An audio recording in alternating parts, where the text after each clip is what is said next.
Well, happy Friday. We are so close to actual spring weather, but, I think it's just a good idea to stay inside, make a cup of hot chocolate, and read a good book. It's a Speaking For Him podcast. I'm Adam McNutt, alongside the host of the program, Mr. Andrew Gomison. Hello, Adam. It's good to be with you, and I was thinking about this before we sat down to record, and I think this is our fourth year of the Speaking For Him book club. Wow. And so I'm very excited that this germ of an idea that Naomi and I had years ago is still going strong, and we hope that we'll get even more involvement this year. And I guess that's the first thing I want to say is, for those of you out there listening who have done book clubs, what is something that you would like to see us do as a book club that would make it easier for you to be involved? Because I know there are people that listen to the podcast episodes, and we have a book club page, and we'd love to see that utilized to have more discussion around the titles. So if there's something that we're not doing as far as book clubs go that would be helpful as we move forward into our next group of titles, we would really appreciate hearing your feedback. And that's what the contact information at the end of the show is for. So please utilize that. With that being said, Adam, why don't you start us off with our quote of the day? Some books should be tasted, some devoured, but only a few should be chewed and digested thoroughly. You'd be so proud of me for not cracking up during that with this guy's last name, Francis Bacon. And talking about chewing and digesting and everything, but anyways. Yes, we could go on a huge rabbit trail there, but I will rein it back in and just say that I really think that as a book club, as the Speaking For Him book club, we try to focus on the latter of that quote, which is we want to give you books that should be chewed and digested thoroughly, things that would benefit you as a person and would help you grow in your faith in the Lord Jesus Christ. And so we pick titles with that in mind. And actually, that's a good segue into our first title, because the reason that I chose Robinson Crusoe is actually that I was home sick from church a couple months ago with my dad, and we turned on the TV and we saw the show Walk in the Word, and I forget the pastor's name, who the pastor is. I'll try to include it in the show notes for this episode, but he quoted a lengthy passage from Robinson Crusoe, where Robinson Crusoe was by himself on this island, no living soul in sight, and all these things had gone wrong for him, but he still found a list of like 10 things or more to thank God for. And when he read that selection during his sermon about gratitude, I knew that was a book that I wanted to include in the book club. So I'm excited to dive into this one. Once again, not a book that I would choose probably under other circumstances, which is another reason for the book club, because I want to stretch myself. So, Naomi, do you have any thoughts about Robinson Crusoe coming up? First book of the book club this year. Mm-hmm. I just thought it was funny because my librarian a couple weeks ago was like, "You haven't read Robinson Crusoe? I need to get that book for you." And thankfully she forgot, because otherwise everybody would have already read it by now. So I'm excited because she was saying it's really good. It's an amazing classic. Yeah, might I interject here that I thought I was a fast reader until I met Naomi. Well, I knew Naomi for a long time, but until I started reading with Naomi, I thought I was a fast reader. And now I know that she's much faster than I am. AJ's here. You can ask him. He always says I devour books. Yeah. AJ is the silent partner on this podcast. Just for anyone that's wondering, AJ is Naomi's husband. So welcome, AJ, and thank you for being a silent partner today. All right. He waits. So it reminds me of when Brad was in the studio. For those who don't my boss. But also for those who don't know, I know we're delving into a bunch of different directions, but Brad is Adam's boss and the one who graciously gives me the studio time to put together this podcast. So hi to you again, Brad. And you have a colleague in the Silent Supporter Club. Let's just put it that way. All right. So moving along, for Christian fiction, we chose When Calls the Heart. And much like Adam told me that he had read Robinson Crusoe a long time ago, I have read this book a long time ago, but Naomi suggested that we read it, and I'm excited to dig it back into it because it's been a while. But Naomi, why did you specifically want to read this title? I'll be honest, I was on Netflix and I saw that there was a show, but I didn't want to watch the show until I had read the book. So. Okay. Yeah, I guess that makes a little bit of sense. I'm pretty sure the show is quite divergent from the book, Okay. so it'll be interesting to see how the discussion unfolds. Because I have seen the show. I've watched all 3 seasons that are on Netflix, and if I had Hallmark, I'd be watching the 4th season right now. It's a good show, but I just don't know how closely it resembles the book. Actually, my understanding is they recently wrote 2 new books to the series. It was originally a 4-book series, and they've added 2 that were written by Jeanette Oke and her daughter, probably mostly by her daughter because Jeanette's getting older now. But my understanding is that the character on the TV show is kind of the second generation from the character in the first books. Okay.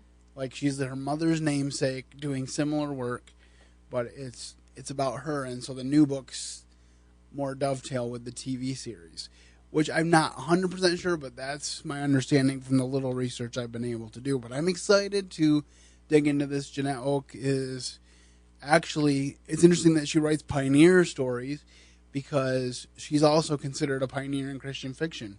There wasn't really a Christian fiction genre when she started writing her first book, Love Comes Softly. And then as her book became popular, more and more authors realized that this was a market that people wanted, was wholesome, clean fiction books that they could read with their families. Mm-hmm. And so it really exploded from there. So it'll be interesting to go back and read this book. I actually got the chance to meet her when I was a young boy after watching a musical version of When Calls the Heart at Cornerstone University. And then she was there as part of the event, and I got to meet her and get an autographed copy of the book. So cool. I have a little bit of history with the book, so I'm looking forward to rereading it. All right, Christian growth. This category, which we've done, for all the years of our book club, this category gave me the most trouble, if you will. I won't say trouble is probably the wrong word, but it was most difficult to find a title that I felt would work for this year for this category. And I chose Living Among Lions, which is basically the authors, who are the Benham brothers, who, if you don't know their story, they were supposed to get a TV series on the Home and Garden Network, and they've made some very conservative stands for biblical issues.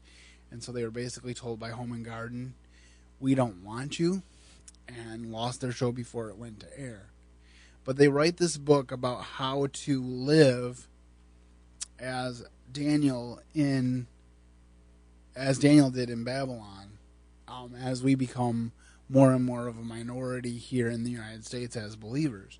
And so I'm really intrigued to see what they wrote about that. And they actually have a memoir that they wrote before this, so we may read that next year. We'll see. But I'm really excited to open this book and learn about what we can learn from the book of Daniel and the character of Daniel to apply to our modern Christian journey. Do you know anything about this book, or did you have any initial thoughts when you saw it on the list? Honestly, no. I just was like, oh, that sounds good. All right. So moving right along. Our next book should have a little bit more familiar context for our listeners. For those who don't know, though, Chip and Joanna Gaines have had a long time show called Fixer Upper, which I absolutely love to watch, and eventually I'd love to get Chip and Joanna on the show to talk about their life story, because in addition to flipping houses and having a bunch of fun doing it, and having like a gazillion more businesses than that, They are also born-again Christians who are not ashamed of their faith. And so I'm excited to read their autobiography, The Magnolia Story, which my brother listened to on audiobook a few weeks ago. And so I listened to snippets, but I haven't read the whole thing. But I did buy it for my mom for Christmas, and as far as I know, she's reading it right now.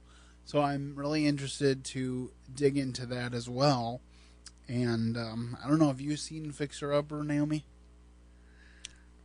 No, I haven't, but I have heard really good things from my friends about this couple. Okay, well, they are pretty awesome. They help people buy houses and then they fix them up, and they do all of it within Waco, Texas. So it's very narrow. Like, you can't from Michigan call them and say, "Can you help us fix up a house?" Which it seems to me like they would run out of houses. But it's Waco, Texas, and Texas is huge. So one county is like the size of the state of Michigan. So that's probably how they can do that. Plus, like I said, they have a lot of other businesses like a bakery and some other stores that they do. So they just do a lot of stuff. So I'm excited to dig into these books, and I want to thank Naomi because she's been very good at posting things on the Speaking for Him book club page, even when I sometimes will leave it dormant for long periods of time. So, again, just to reiterate what we said earlier, if there's anything specific that you would like to see us do on that page so that we can get you more involved in the discussions of these books, then we would definitely like to hear from you. So, I guess one final question, Naomi. Of the 4 books that we're going to tackle this year, is there one in particular that sticks out above the others as something you're excited to read? Honestly, the Robinson Crusoe, because I've never read it. And as a reader, that's pretty sad. It's a real nail-biter, in case you're wondering. Well, I'm interested to see if we can get Adam to reread this. Yeah. Well, and you said it's on audio. Well, yeah, and I want to throw in here too. Really? I made a purposeful decision to physically read the books that I choose for the book club. Mm-hmm. Those who were listening last year know that after 6 weeks of reading Oliver Twist and getting halfway through it, I did end up finishing it on audio so that we wouldn't be going into next year still reading it. And incidentally, that's one reason why we haven't chosen Les Miserables yet by Victor Hugo, because that is over 1,000 pages long. Ooh. Believe it or not, my brother has read it twice. Wow. So we'd probably have to select it for 3 years from now and start reading it now. But anyway, to get back to what we were saying, if you want to participate and listen to audio, that's fine. The decision to read the physical copies is something that I personally decided, but I'm by no means restricting you to it. And especially with these classics, they can be heavy. So I can guarantee you one thing, I'm going to look for large print, because it will be easier to read all the detailed narrative that way. But I am looking forward to it. Those who have listened to this book club know that these first classic books can be doozies, so it could be a while before we're sitting together and reviewing this book. But that just means you have more time to jump on board and get involved in reading with us. So thank you, Naomi, for coming out and discussing these books with us, and we're looking forward to being back, hopefully in the next couple of months, with our review of Robinson Crusoe. I think that's all I have for today. Adam, did you have any more thoughts, since this is actually something you read? I would encourage reading with them, and especially Robinson Crusoe. It really is a good book from the 2 pages I remember of it, but it was really good. I remember in 6th grade liking it a lot. So that's his home education word. Yeah. Good thing I didn't take any notes 6th or 12th grade. So definitely be a part of it, though. It's a lot of fun. Yeah. All right. Well, as you know, reading is something that we really enjoy here on the show, and so we hope that you will join us. I think that's all I have for you this week. Until next time, this is Andrew Gomison saying, keep serving the best of masters, and have a great weekend. Thank you for listening to today's episode. Your host has been Andrew Gomison, founder of Speaking for Him, alongside his co-host and executive producer, Adam McNutt. For more information on today's show and to leave us comments and voicemails, visit speakingforhim.blogspot.com. You can find Andrew's ministry at speakingforhim.com. That's speaking, the number 4, HIM. You can also interact with us at facebook.com/speakingforhim and on Twitter @SpeakingForHim. And when you look for us on iTunes and Stitcher, let us know what you think of the podcast by leaving a rating and review.